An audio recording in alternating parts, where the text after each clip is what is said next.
that just stops. So always, making sure that you get your sprinting and jumping in. All right, so the warm-up types that we have, you'll see that we have like a large space, so say you have a big space, but then say like we have that hockey group. We got 45 kids on the turf, and then we have a 60-yard track, so we got 45 kids on the track.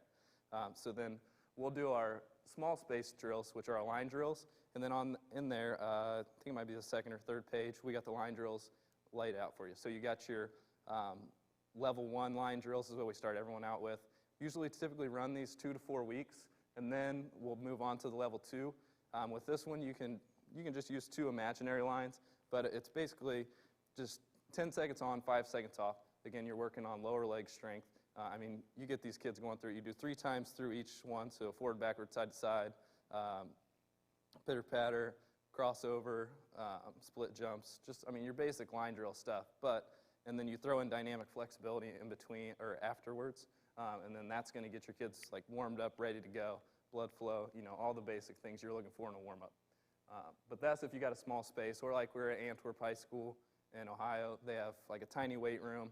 They got stuff all over the place. We have 60 kids. We run 30 through each line or through each aisleway, and then you got 30 kids in a locker room, and you got your whole warm-up done right there.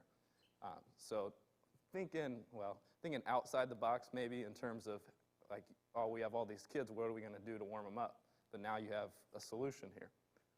And then the plate series, I put line drills 1 through 3, but number 3 is the plate series. So if you have like a 45-pound plate, we have videos that we can show you on there. It should take you through that as well. But that's just another variety.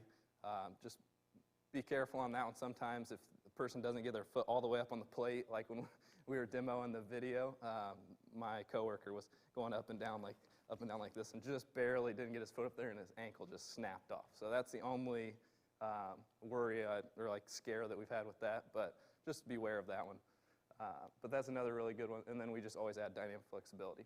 So with the large space, our running warm-ups typically do between 10 and 20 yards. Your more conditioned athletes, I would say, start with 20 yards. So you set up a cone here, 20 yards away, and then one right in the middle at 10 yards. And from that, you're going to just have your kids line up, and then everything's going to be jogged down and back, whatever. You'll jog down, do something coming back. Then you might do your dynamic flexibility, 0 to 10 yards. But like we started Blackhawk Christian this last year, we started them at 20 yards day 1, and kids are falling out left and right. And this is just like halfway through a warm-up. So we're like, okay, let's back it up. So we back it up to about 15 yards. But ideally, you want to keep it at least 15 to 20 yards so you can maximize your space. And then, you're going to get a solid amount of conditioning in when it comes to doing this. By the time you hit running warm-up 5, even like us, your heart rate's going, you're kind of huffing and puffing by the time you get to the end.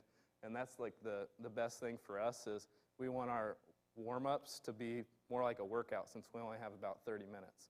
So we don't want you thinking like, oh, and then also like having a flow of like, we don't really know where the warm-up stops and where the workout begins is a nice thing about the training.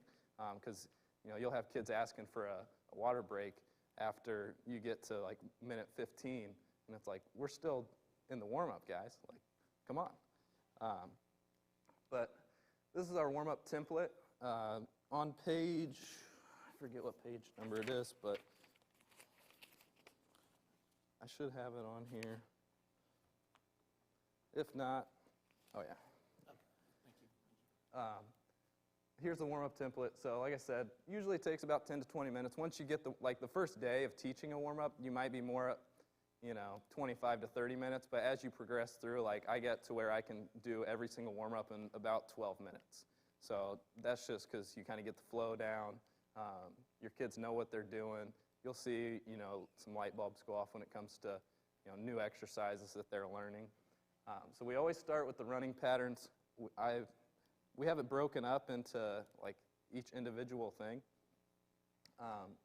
So our dynamic flexibility, so you have your running patterns low intensity, you have your dynamic flexibility low intensity, then you'll have your skipping, running patterns easy hops, stuff like that. Those are a little more moderate. Then we always do squats and lunges. That's our relative strength, so we're kind of hitting on a little bit of body weight strength in the middle of the session because, like I said, we don't have a lot of time because we might run out of time when it comes to getting in the weight room. And speed and acceleration are our most important things for most all of our athletes that we train right now because, like I said, we're talking like 10 to 18 and like we're kids that have very little training experience right now. So relative strength, we can get away with that, but then we always add in stuff at the end for our more advanced athletes when it comes to like weight room stuff. And then the skipping patterns and jumps, these are our more high intensity things or like the more skill, it takes a lot more skill to do. And you'll see that as we go through some of these warm-ups. And then dynamic flexibility again, this is the more high intensity dynamic flexibility versus just like your normal like walking toe touch or quad stretch, knee pulls, stuff like that. You'll see the knee pulls and stuff like that higher up, and then more like we do like some form of a crawl at the end of every workout or every warm-up. It could be like a bear crawl, it could be like a plank walk, duck walk. Duck walks are way down the line for most of these people. And then again, just some sort of flexibility. One thing that's really interesting though is like you see in our volleyball players, and we're starting to add some stuff to our warm-up is like volleyball players, basketball players cannot do arm circles. Like this is their arm circle. And so you think if a volleyball player is constantly hitting all the time and if you can't get your arm up here in an arm circle, so now we're starting to look at adding in different scapular mobility stuff. And we're working with our PTs and PAR people on that, which I think is going to be very beneficial for the athlete overall. Now we're just trying to figure out how we can implement that into our session. But yeah, I would just keep an eye out on that when you're training your kids because at the very end you'll see, like, and a lot of kids, they'll get there and they're like, this is my least favorite, this is the hardest part is doing arm circle. I'm like, come on, man, like this is the easy part, this is your rest time. Yeah, and then my boss loves this quote. I like the idea of a warm-up feeling like a workout a lot more than it feeling like rehab. Just because, a lot of times you get in that mode of like warming up, it's like, I just can't wait to get out of here and like start working out. But when you get into these things, you'll see it's pretty good. So our running warm-up 0, this is where we teach our basic mechanics when it comes to running. You'll notice 90-degree arm angle. We do some typical arm action drills with our kids when it comes to the warm-up. I mean, if you guys have athletes who already know how to run and already know how to do this stuff, then obviously you can just skip 0, just go straight to 1. But we typically go through your normal stuff. And then our lower body mechanics, we start with marches in place, no arm action. Then we move to marches in place with arm action. And then we move to just easy marches going forward. And then we do more of like an aggressive, like actively putting force into the ground.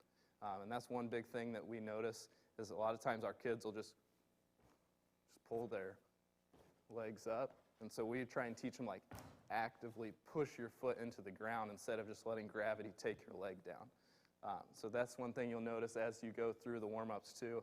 And like I said, those warm-ups are online for you to watch and they are real time. Scott kind of just coaches Zach through the different warm-ups. And in there he'll use different cues like actively punching the ground instead of just letting gravity take your leg down, and which is something that a lot of kids, you don't really necessarily think about. You think that they would naturally do it, but when you break it down and watch them, they're not doing it quite like what we want to see. And then after we get done with the lower body mechanics, we'll do like our easy skips. So just teaching them how to skip opposite arm, opposite leg, working on knee up, toe up, always trying to stay on the ball of the foot when we're doing this. Do the technique skip, which is a little more force, so it's a little more like snap into the ground when we're doing that one. Then we do a wide skip, which this one's it's kind of like you just got off a horse. It's like your feet are out real wide here, and then we're just working on hip flexor strength, pulling up instead of just letting your leg come in. Or kids get lazy and they'll start here, and by their third skip, they're right back here. So we're working on hip flexor strength when it comes to the wide skip. Lateral skip, just basic coordination going left and right laterally. And on that lateral skip, you can start them. You can just start them in place, just like you would a normal skip. And then you can let them cross over. So we'll occasionally let them cross over when they're first learning the skip, and then no arm action. So if they're doing this, that's okay. But then we'll get, by the third or fourth time they're doing it, then you got to get opposite arm, opposite leg, feet stay in line with each other, not crossing over. So that's more of just to help them get the mechanics down, and then we get into where we keep it. No crossover step. And then the aggressive skip, again, that's just the one where they're actively like punching in the ground. And so we have turf, and obviously not a lot of sound, but we want to hear the kids like punching into the ground. So keep working on that, and then we don't want to see their heel hitting down. So developing the strength in the ankle, because if we develop all this hip strength and then our ankle can't support the hip strength, we're going to lose all our power through the foot. So we're not going to be able to apply the force that we just created in the weight room. All right, so running warm-up 1, this is the next ones you'd go to. So typically, I think I said we do about 2 to 4 weeks of each one, depending on where your athlete's at. And you can kind of see, you got kids that are progressing well, or you got kids that aren't doing it as well. And occasionally we'll have like a group that we can bring off to the side that need to work on it some more, and we'll keep them going while the other kids progress through the rest of it. And it's not that we're like picking on them, and we make sure they know, like, hey guys, we're doing this because we care about you. Like if we didn't care about you, we could just send you out there and let you go. Like, who cares? It's not going to hurt us at all. But no, like we care about you enough that we're going to take you off to the side. We're going to make sure you do this right, and then you guys can come back in here. Like we had a kid the other day who, he's a hockey player, but he's skipping like doing this thing, and he just couldn't figure it out. And we took him off to the side, worked on it, and by the time he was done, he could skip correctly. So it's like from the time he walked in the door to the time he walked out, he got better at something athletically. And so if you do that, compound that over time, little steps each day, you're going to see a big improvement, a year from now. So that's one thing that we make sure is when you do this stuff, you do it right every time. So I mean, we'll send kids down. We'll send kids down doing the same thing, doing a crossover run 5 times in a row if we don't see kids doing it right. So this one, this is the most basic of movement, like sliding, easy skips on this one. So just regular skipping on this one. This is just trying to create, like our idea is creating the most robust athlete possible.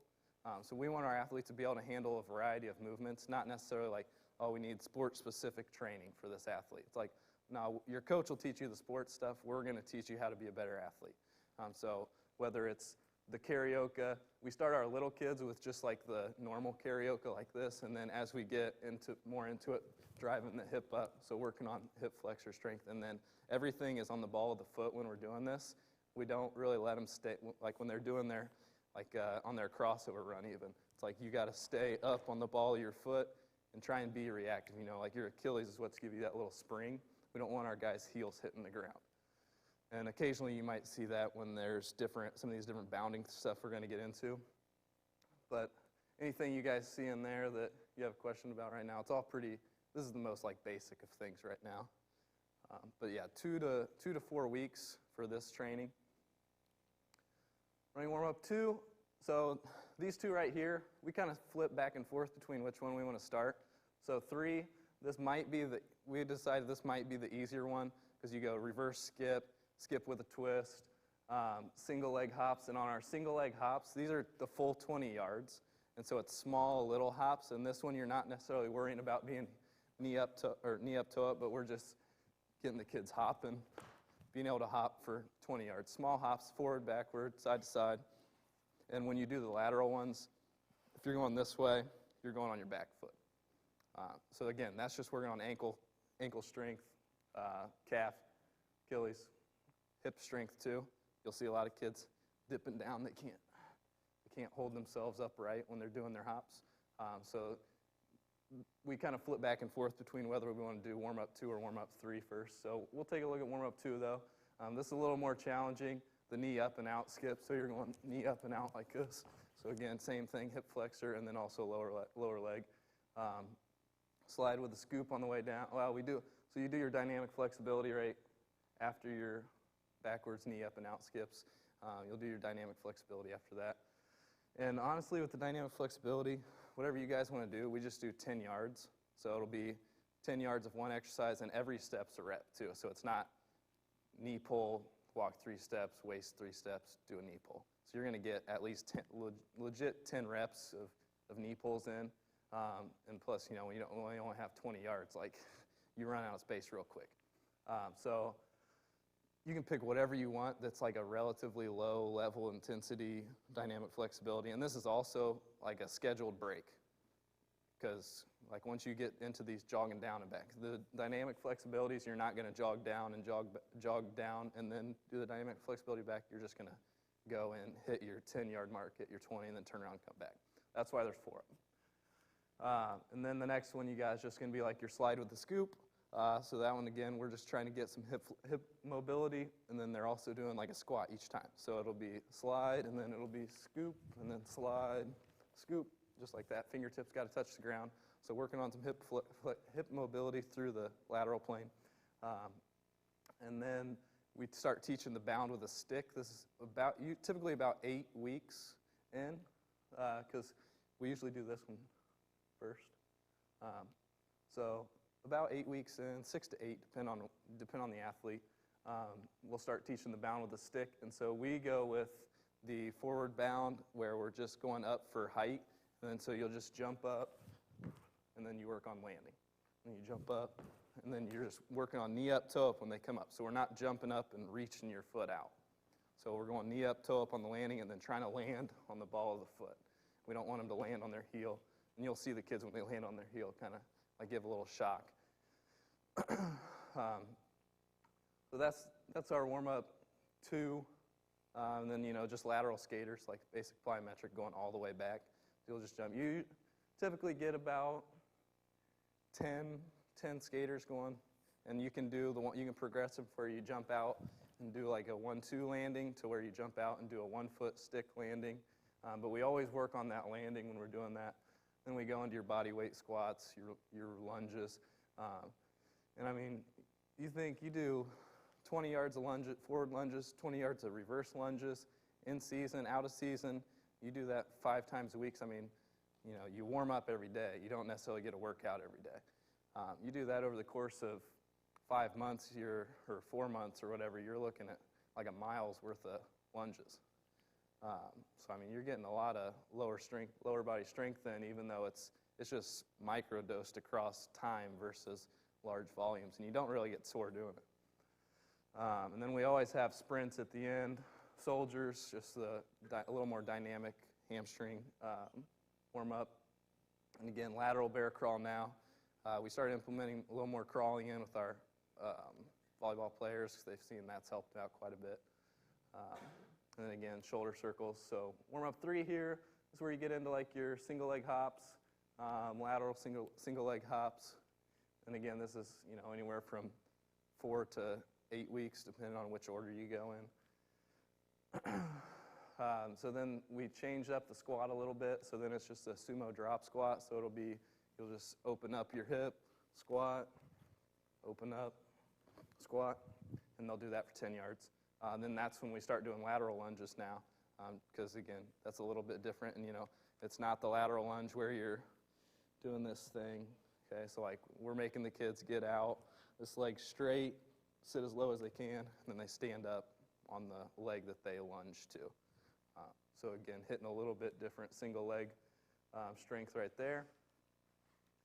Hip swings. On the hip swings, one thing that, sorry, I just keep stepping in that. On the hip swings, we don't let them go over and touch a wall or touch anyone by them. Like you have to stand there, and then you're swinging as high as you can without falling over. And then like we're on them about like, don't just put your foot down if you feel like you're going to fall. Like we make them like hop and stop and then correct themselves, because we're big on flexibility, mobility, stability, all of that through the leg. And then the cross ones, it's big on the open side, small across. And so that's the hard, like, the kids do the floss thing now. It's like, that's the easiest way to teach them, is because you get going. Because like when the kids start this way, they don't know what to do with their arms, and so they fall all over. So I just tell them, pretend they're flossing, and they get it right away. So that's just like a fun little game, especially when like, you like connect with them because you know their dance moves, and I don't know how to do any of them.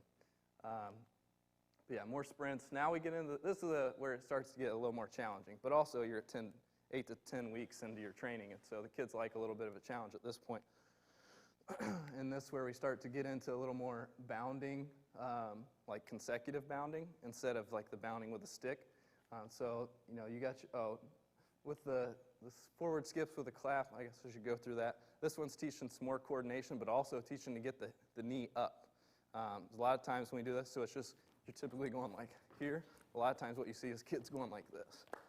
So they want to get lazy with it. So we're teaching, pull the knee up high, you stand tall, good posture. Same thing through the hip. You don't want to see the hip sinking down. But that's the benefit of that one, is teaching posture and then just working on getting that knee up, toe up right here. Because again, kids just want to get lazy on these skips. So we'll do that forward, backward, lateral. On the lateral, I mean, that takes a little more coordination, staying here. Still working on staying the ball of the foot. Then you take them through a quad stretch, toe touch. This is the worst. I can't tell you how bad kids are at this one, but you gotta, this is what you'll see right here. So we want, just like your walking toe touch, your RDL, all of that, or good morning, we want to see the body hinge, this hip actually stay, or the knee actually stay in line as you're going down to touch, not seeing this thing, what all the kids want to do. So you got to kind of educate them on the idea of, just like when you guys do your walking toe touch, we want to see shoulder, basically a 2x4 attached from your shoulder to your ankle. Okay, we don't want to see you doing this thing because that's not stretching your hip at all. And so that's probably the worst stretch, is watching kids do even a just normal quad stretch. It's like when we do the quad stretch, it's like, guys, pull it back because their hips are so tight, I would assume, from just sitting all day in class.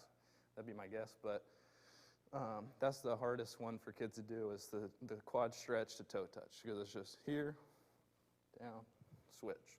Same thing, switch. But yeah, you'll see the kids just knee or hip cannot open up a little bit. So that's the one challenging dynamic flexibility. Usually the kids pick up on everything else really easily. And then we got the right, left jumps, easy. So all you're doing is just going right, left. And then again on these, same thing, knee up, toe up. Try not to let the heel hit the ground. As you're going, you might see kids doing like reaching their toe out. So that's where we start easy so that they can get the pattern down first. So as they're going, it's just right, left, and then right, left, all the way back. So you would start at your farthest point, and you're going back. And then you would do the big ones. So now you're trying to get right, left. How few of how few of bounds can you get from this mark to this mark? And then you would obviously switch, do left, right. And on this, you can take your time. If you got kids who can't do it right away, don't have them do the power one right away. Take them back. Have them doing the right, left, easy hops again. And then this is where we get into our single leg squat from a bench. So that's the one where you're elevated on the bench, squatting to the floor. And then we also have some where it's from the floor to a bench. So there is a difference in that. Then we do, again, lateral lunge, same thing. Now this is where we get into some of the little more active sprints and stuff. So you're not going to just do your 275 sprints and then your 2 full speed sprints. Now we're going to go, oh yeah, and also we do 2 down, 2 up. I always skip this one just because I like getting my warm-up done a little faster, but it's good for like the kids, because a lot of kids we get are like this. They just can't, like they start out barely touching their knees. So by the time, usually about 3 weeks in, they can get about to their socks, and then, you know, at this point they're touching their toes. But the 2 down, 2 up's also like a scheduled break, because going from your left, right, left hops, that can get pretty taxing. But yeah, then we get into the kneeling starts. So the kneeling starts are more like your 75% starts at this point. And then you go, and you're only sprinting about 4 to 6 steps. So usually like 6 to 10 yards at the most when you're coming back. And then you do your skater. So you do your lateral skaters with a stick, and then you do lateral skaters consecutive. And you can kind of turn this into like a race. You still want the kids getting big on their lateral skater jumps, but make it a little fun competition for them, see who can sprint the fastest through the cone or whatever. But I like that one. And then you get into your dynamic flexibility again, the gorilla crawl. That's where you're moving to. You guys familiar with that at all? So you go feet or hands inside the feet. You can do your hands, or I do it like this because I have something in my wrist, but you're moving 2 at a time. So your feet come up to your hands, and your hands go out, and your feet come up. So that's another fun coordination one to get them with, because you'll have kids who are like turn it into a bear crawl, or like they put their arms out, and then they only move their feet like this far, and so then they're just, yeah. So it's another good one, though, that adds some nice variety to your crawls. So now we get into 5. Now we're getting into a little harder figure 4 hops. So now the figure 4 hop, we're working on more hip flexor, keeping the knee up, toe up as we're doing that one. We don't let the toe dangle. So reinforcing just this position, because we always think when we do our running drills, we're always thinking ball the foot into the ground. So this is where you're going to see a lot of, you'll start here, and then about 2 hops in, we're all the way down here right away. So that's where if you need to, you can kind of go back. You can start again.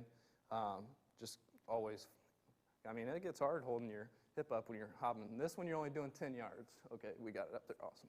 But only doing 10 yards of figure 4 hops, as opposed to like in running warm-up 3 where you're doing 20 yards of just regular, like you don't have to have your knee up, toe up. You can make them do it, depending on how good they are, but you don't have to have your knee up, toe up, and back in warm-up 3. So then the walking good morning on this one is just hands behind your head, working on upper body posture, because, you know, a lot of times kids will just do this number on the walking toe touch, so now they really got to focus on posture. So that'll be your walking good morning. Quad stretch and reach, normal figure 4. Now on the rhythmic figure 4, this is where you start to really see some coordination, confidence built right here, because the rhythmic figure 4 is just going to be knee up, toe up, holding here, and then you're just pop. Okay, so the idea of that one is working on being able to drive that opposite knee up quick and then put it back down. And then also punching this foot down. Because like I said earlier, a lot of kids just let it drop when they're running. So now we're actively punching that foot in the ground and then also still staying up on the ball of the foot. And from the middle of the, because you're only doing 10 yards again, from here to here, you know, you might get 3 to 4 punches in, because it does take a little bit of time kind of getting that rhythm figured out when they first start. But I usually aim for, like when I do it, I do 3 hops and then a knee drive. 3 hops, knee drive. And you always want to make sure this knee's getting equally as high. You know, you don't want to be doing, end up looking like you're galloping if you're like really running. So I usually aim for about 3 and 3 to 4 knee drives in between. Then you're going to do a lateral one after that. So you're going here, and it's the back leg it's on the floor, front one up, same thing. Then it's just, and you're always working on arm action too. So make sure they're holding up, opposite arm, opposite leg, knee up, toe up, and then they drive it. Drive that knee straight down, pull the other one up. And then rolling squats is the one where you guys, I'm probably not going to do it on here. I got a thing on my back. But you would sit the kids all the way down to the ground. They roll back and then roll up and stand up. So one thing you could have is like a kid could stand here with his hand here, and the kid could grab onto the hand as he's standing up if they struggle with it. You can kind of come up with your own ways. There's a variety of things you could do. But rolling squats, that's another added squat. That's a little more difficult. Takes a little more mobility to get from here all the way down to the floor and roll without just smashing your tailbone in the ground, because like a lot of our basketball guys, you know, they're 6'5", 6'6", so we don't really do the rolling squats with them right now. They got about a few more months before they can get into that. 3-direction lunge, again, variety, forward, lateral, backward. Usually do 3 on each, so 9 total lunges each leg. 2 down, 2 up. Bound with a stick, so again, the bound with a stick like we did back in 2, running warm-up 2. And then we go for bound height and distance. That one's reactive, quick on off the ground. Same thing. Don't let them get out in front of here with their toe out. So they're punching the ground and then they're up, punching. Now when you're trying to go height and distance. See how high and how far you can get on each bound from end to end. That's 20 yards. Typically, you can kind of play with that 2 times. It depends how fresh your athletes are. But, you know, if you're in season, you get away with doing once, be fine. And your athletes won't be too tired or anything. If anything, it's probably going to get them ready and fired up for the game. Call out slide, so that one is just where you're going to call, you'll say go, and then they'll just rotate, so they'll be shuffling, and you can tell them shuffle off your front shoulder, or turn off your front shoulder, turn off your back shoulder, whatever you want to do, make it your own. But yeah, just working on being able to move, rotate side to side. And then also we go into the back pedal, turn and sprint, so then they're just back pedal and you say go, and then they turn. You could do it like, you could stand back here, and you could just point, make them turn that way, point right, point left, or you could tell them right, left. You could tell them beforehand, you're going to turn over your right shoulder, whatever. And then they're going into a sprint. So they're still getting some sprints, but now they're having to do it out of a different, they're having to accelerate out of a different mode instead of just standing.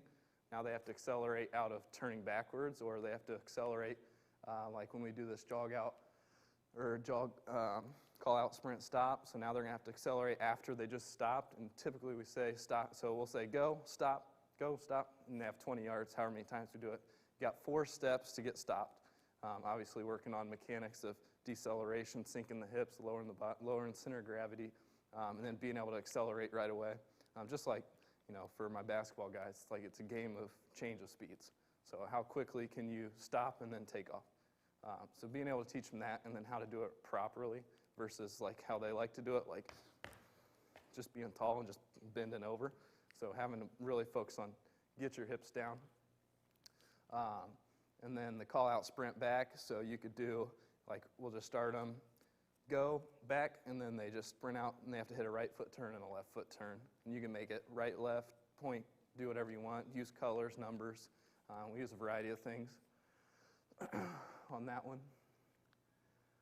But yeah, then we're into the other things. Duck walk, this is really hard. I'm sure you guys have done it before, but with your athletes, like some kids are really good at it, and some kids just, especially the taller ones, they're not the greatest at getting their hips down. Arm raises and flings, we do.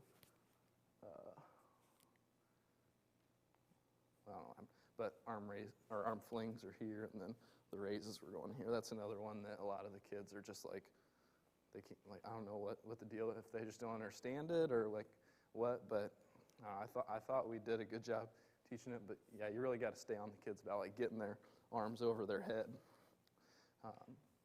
Now running 6. Now this is where it gets real complicated. Same side skip. This is the hardest one for kids to grasp, and it's because when you're doing these skips, you're only, say we're only going here, and then we're going overhead. So you're trying to create good posture, and then also coordination of being able to put your foot down, and then you're not going to go back down here. So it's always here, up, just like that, going all the way down. But then we're going to do same side the whole time instead of alternating. And you'll see why here in a second. Anything in there? Oh, good morning with knee drive. So we go from the walking good morning to now you're doing the good morning with the knee drive, staying balanced here, and then working on staying up. So again, hip flexor strength, and then also just trying to speed it up. And you'll be able to tell the difference. I mean, you can feel it in your hamstring when you go down here and then up fast. Cradle, stuff like that, whatever you want. I mean, you can substitute anything in there, but that's just like the progression that we worked out, found that like it's easiest to most difficult. And now the same side skip, so what I said it gets more difficult. Same side skip with arm drive, so now you're getting your arms in it. So this one, you're going to start here, and then it's just popping. So again, working on putting force in the ground. And you'll see the kids, like right when they start, like they're just like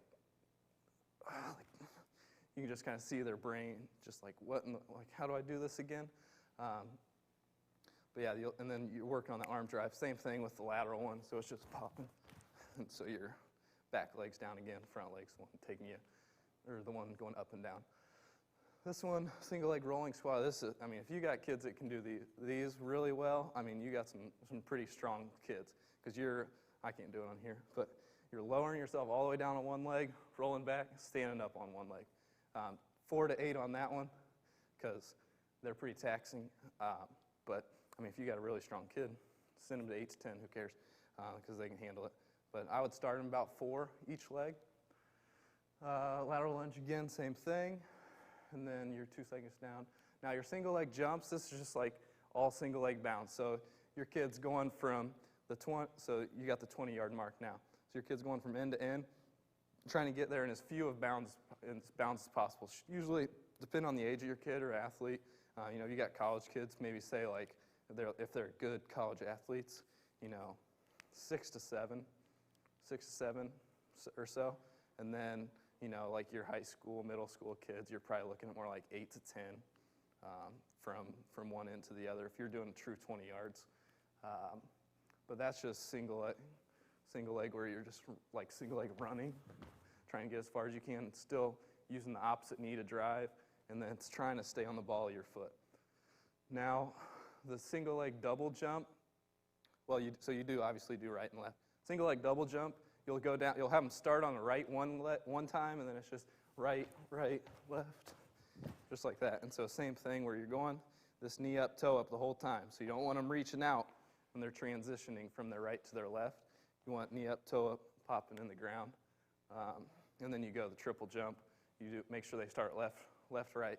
On the triple jump, they're probably only going to get about 1.5 transitions because you're going right, left, right, or like right. Because ideally, like you want them covering a lot of ground. So the triple jump, you know, you're looking about 1.5 transition or so.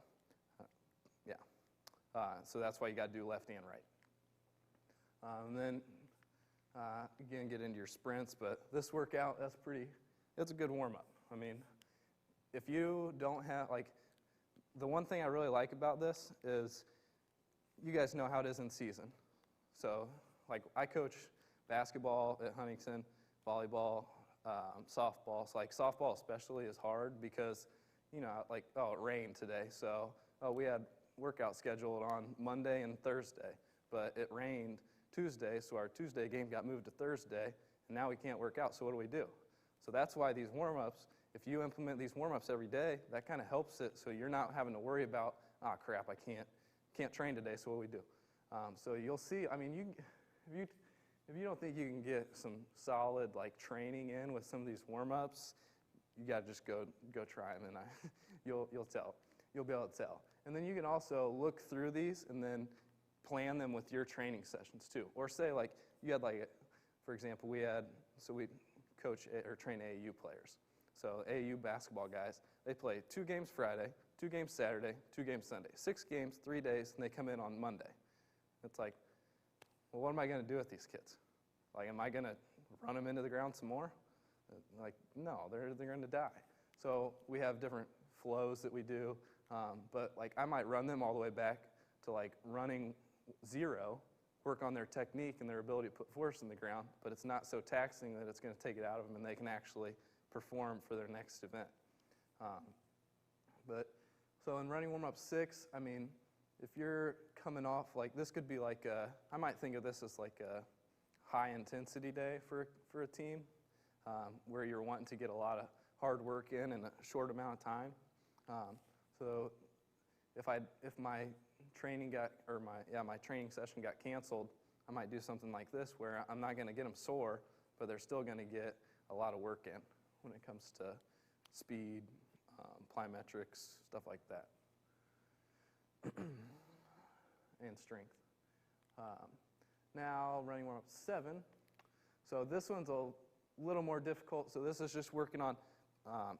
You guys know what ankle or like single leg flips are? Or have you heard of them? So you're just like popping.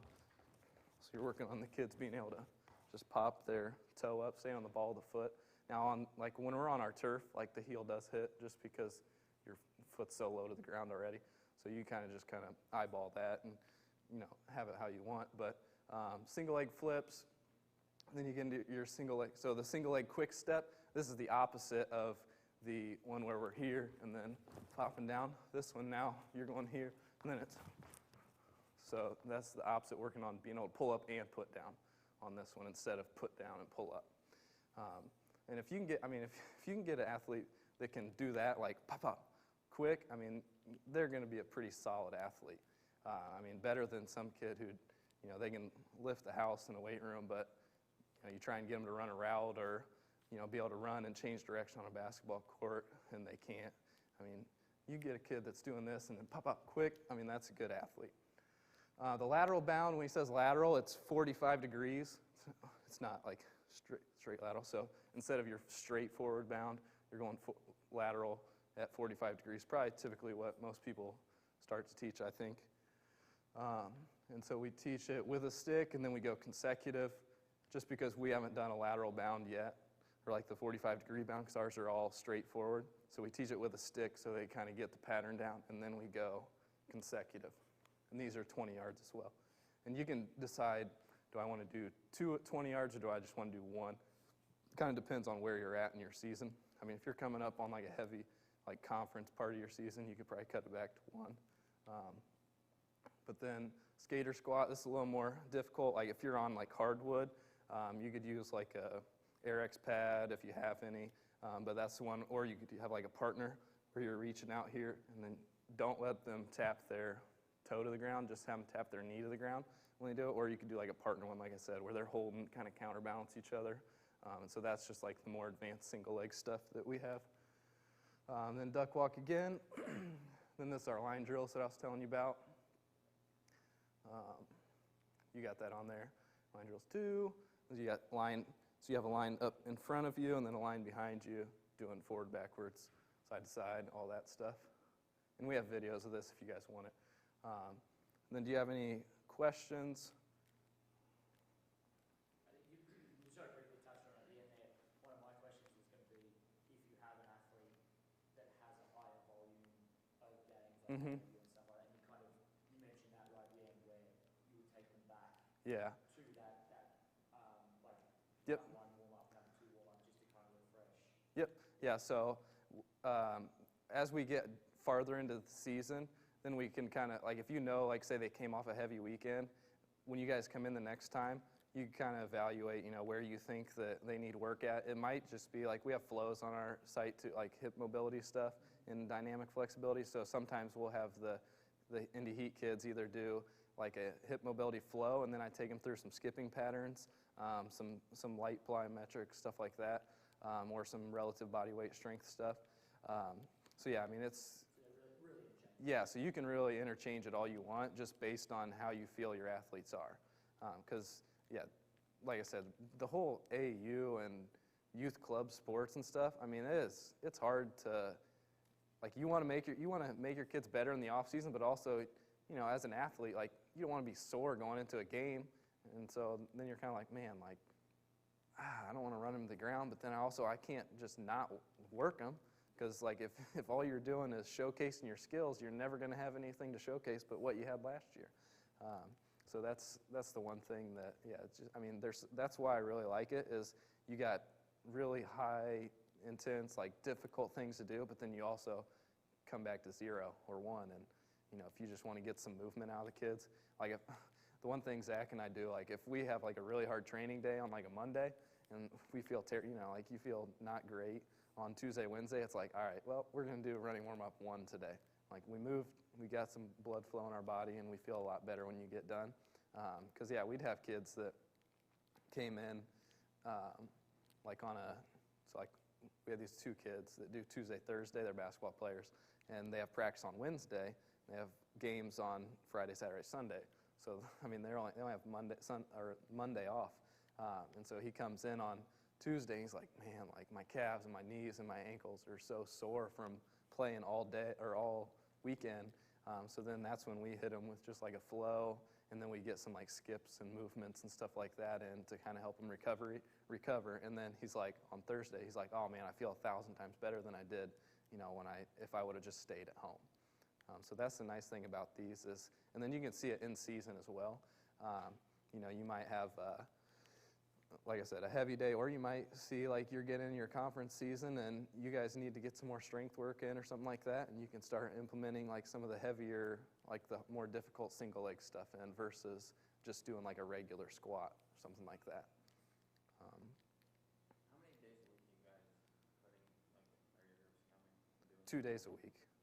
Yeah, so 2 days a week. There are some teams that do 3 days a week. So it's like we have a few elite, like they call them elite. I mean, who knows what elite means at this point, but like they're higher end teams, they come 3 days a week, and then a lot of our soccer kids come 2 days a week, basketball 2 days a week right now, just because they have so much basketball and stuff, and it works the best. Anything else? Oh, and here's a link. You don't have to write the link down, but if you go to YouTube, type in Scott Charland, it'll come up. It'll have like a family picture, and then go to his name, because there's a bunch of loopholes Parkview has to go through to allow us to put stuff on it. So, but we have all running warm-up 0 through 7. We got our line drills. We got our flow movements. I think we have 3 of those on there right now. We got like our in-season workout 1 and 2, our Gambetta that we do. If you guys are familiar with like Vernon Gambetta, he has like a body weight program we typically take our athletes through at the end. It's just squats, lunges, step-ups, squat or lunge hold or squat jump, push-up, V-up, bird dog, and body weight low row, or like partner rows. If you guys are familiar, that's the other thing. Like, we don't need space, or we don't need equipment for anything really. I mean, at a point we will, but right now we're so new that we can get away with just give me like, we'll go do it in this parking lot. I mean, that's the nice thing about it. But yeah, anything else? All right, thank you guys. Appreciate it.